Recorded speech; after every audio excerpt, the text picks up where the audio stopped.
Tolong Habib rangkul itu ormas-ormas Islam semua, sampaikan pesan saya ini, turun besar-besaran minta supaya presiden jangan minta maaf kepada PKI. Saya terima amanat tersebut. Baik Pak Kiai, siap, saya akan jalankan.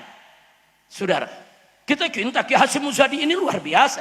Kiai yang berwawasan luas, kiai yang berilmu, kiai yang berakhlak, saudara.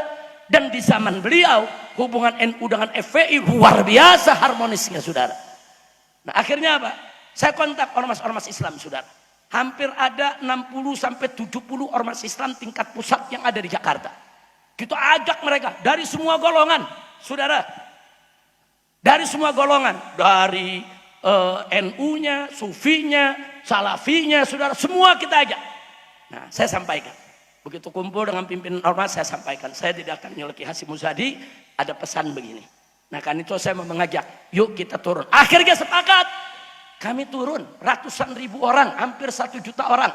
Kami berbaris dari parkir Timur Senayan sampai jalan kaki ke Bundaran HI, saudara. Saat itu yang mendampingi saya almarhum Kiai Haji Abdul Rashid Abdul Syafi'i. Kemudian ada almarhum Kiai Haji Muhammad Arifin Ilham, saudara. Beliau mendampingi saya, saudara. Jalan kaki, saudara, menolak dan meminta presiden jangan coba-coba minta maaf kepada PKI, saudara. Nah itu kita lakukan di awal Agustus. Dan alhamdulillah hasilnya tanggal 16 Agustus saat presiden pidato di DPR yang semula mau minta maaf kepada PKI tidak jadi. Nah, setelah itu saya dipanggil oleh Kiai Hasyim Muzadi, Habib saya mau ketemu. Nah, kita ketemu lagi, saudara. Nah beliau mengucapkan terima kasih, kirim salam buat ormas-ormas Islam yang lain, dan beliau sampaikan ini di istana udah nggak ada lagi cerita-cerita minta maaf, tapi beliau pesan, tolong Habib perhatikan terus. Saya khawatir nanti ke depan umur saya tidak panjang, nanti kiai-kiai sibuk ngajar di pondok pesantren, nggak dapat informasi, akhirnya nanti suatu saat bisa jadi presiden tetap minta maaf kepada PKI. Ternyata dugaan beliau terbukti, saudara. Setelah 3,5 tahun saya hijrah ke Mekah, kemudian pulang dari Mekah. Saya tinggal di hotel bintang 7 selama 2 tahun.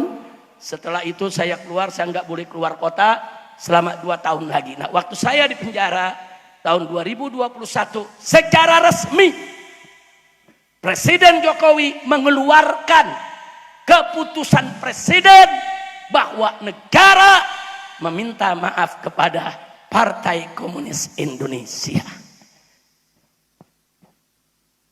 Ini faktanya, betul dugaan Kiai Hasyim, saudara. Begitu tidak ada gerakan, ya itu yang terjadi, saudara. Minta maaf, Kepres itu masih berlaku sampai hari ini. Dan saya sedang mengajak ormas-ormas, saya sedang mengajak ulama-ulama, kiai-kiai melakukan satu gerakan hukum agar Kepres tersebut harus dibatalkan. Takbir. Setuju tidak? Dukung tidak? Anak-anak muda yang ada di sini, maaf, mungkin yang umurnya baru 30 tahun, 35 tahun nggak tahu PKI. Nggak tahu, saudara. Karena mata pelajaran sejarah yang ada di SD, SMP, SMA, soal PKI udah dihapus. Udah nggak diajarkan lagi. Syukur-syukur yang masuk pesantren, kiainya masih bisa cerita. Yang nggak masuk pesantren. Nah, maka itu di sini saya minta anak-anak muda yang umurnya 30 tahunan, saudara, tolong kupas, buka, tanya kiai-kiai kita, PKI itu siapa? PKI itu tahun 1948 di bawah pimpinan Musso, saudara, membantai kiai di daerah Magetan, di daerah Magelang, saudara, pesantren-pesantren diserbu, dibakar, kiainya disembelih, santrinya dibantai, saudara, kiai dimutilasi, dipotong-potong, dimasukkan ke sumur neraka, mereka namakan, saudara. Itu 48. Saudara, dipimpin oleh musuh. Lalu bagaimana akhirnya kita bisa menang? Saudara, tentara saat itu kalang kabut menghadapi daripada gerakan PKI di Madiun, di Madiun ini, saudara. Akhirnya apa yang terjadi? Saudara, tentara minta bantuan ulama dan para santri. Ulama dan para santri bangkit melakukan perlawanan, jaga pesantren, jaga ulama, jaga kiai, dan alhamdulillah Akhirnya tentara dan umat Islam menang tahun 48 melawan PKI, saudara.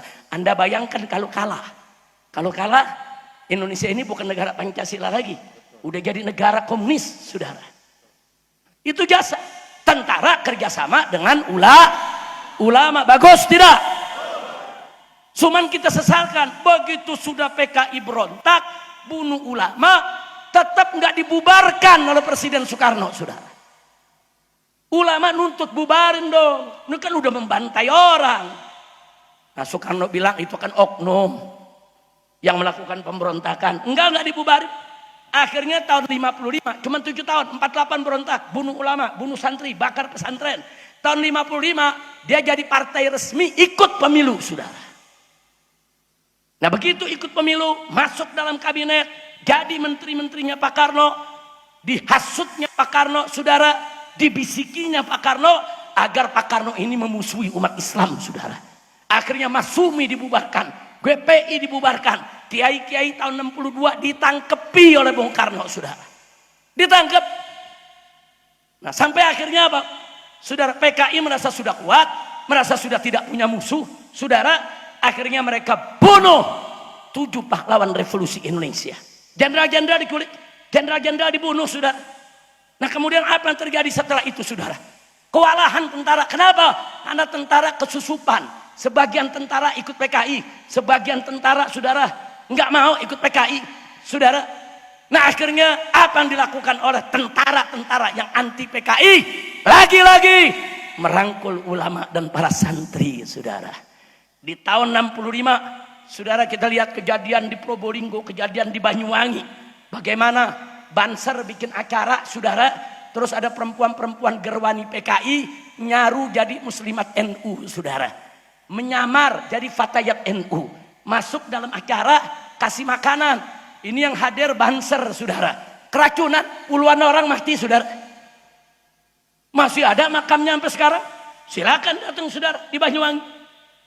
Akhirnya Banser marah, bangkit di Jawa Timur, perang melawan PKI di mana-mana, saudara. Dan alhamdulillah, lagi-lagi dengan berkah dari Allah, saudara, tentara bersama ulama dan bersama umat Islam menang lawan PKI. Alhamdulillah. Nah, begitu Orde Baru naik, memang Orde Baru anti PKI, saudara. Selama zaman Orde Baru, saudara, selama zaman Orde Baru, saudara, itu tidak ada PKI diberikan ruang untuk bergerak, saudara. Nggak ada PKI berani bergerak, saudara. Begitu masuk reformasi, PKI anak keturunannya bangkit, saudara. Mereka masuk ke partai-partai, mereka jadi anggota dewan, mereka jadi wali kota, mereka jadi bupati, mereka jadi, karena larangan udah nggak ada, saudara. Dan saat ini, saudara, ya, mereka mulai bangkit. Nah, jadi saya hanya ingin mengingatkan di sini, kita tidak menuduh sembarang orang, saudara, sebagai PKI, tapi lihat aja dia punya motif gerakannya, modusnya. PKI dulu benci ulama, PKI dulu benci habaib, bahkan PKI dulu benci Arab, saudara. Bahkan PKI dulu kalau lihat kiai, sama lihat habib, mereka sebut kadrun, kadal gurun. Itu kadrun itu istilah dari zaman PKI, saudara. Luar biasa, dia musuhi, saudara. Nah, sekarang saya tanya, sekarang ini ada gak kelompok, saudara, yang benci dengan ulama, yang benci dengan habaib, yang suka ngata-ngatain Islam, ada tidak? Yang suka mengarab-arabkan Islam, ada tidak? Yang suka mengarab-arabkan jilbab, ada tidak? Yang suka mengarab-arabkan kaum santri, ada tidak? Perkis modusnya seperti PKI, walaupun mereka nggak pakai nama PKI lagi, saudara. Tapi ideologinya, pahamnya, ismanya, gerakannya sama dengan gerakan PKI, saudara. Maka saya ingin ingatkan kepada semua masyarakat, jangan terprovokasi, jangan mau ikut-ikutan. Kalau ada ngajak-ngajak, yuk ada Kiai Fulan mau ceramah, yuk kita tolak. Ada Habib Fulan mau ceramah, yuk kita tolak. Hati-hati, itu gerakan PKI model begitu, saudara. Jangan pakai alasan karena ini keras, karena ini nanti dibikin gaduh, karena ini nanti intoleransi. Bohong, itu semua fitnah, saudara. Habaib dan para kiai akan tetap bergandeng tangan akan tetap berjuang bersama untuk menjaga NKRI yang berdasarkan Pancasila